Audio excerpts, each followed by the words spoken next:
Septembre 1914. La ville est bombardée.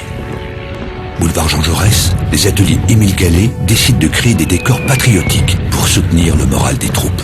Un siècle plus tard, en 2014, la Société d'histoire de la Lorraine et du Musée Lorrain a acheté l'un des vases de guerre gravés à l'époque. On y reconnaît la croix de Lorraine et le chardon de Nancy.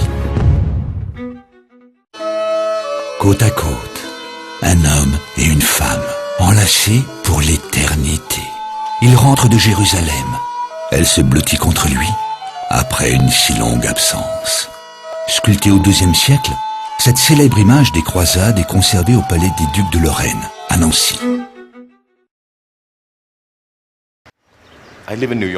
J'habite à New York, à 2 pas de Ground Zero, où ont eu lieu les attentats terroristes du 11 septembre.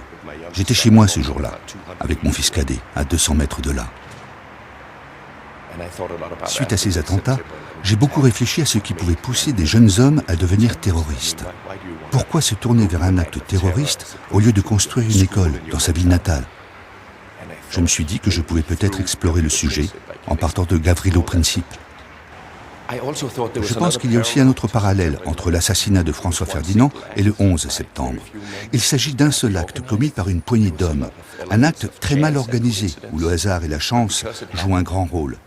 Mais c'est un acte qui a des conséquences considérables pour beaucoup de monde et qui influencera l'histoire.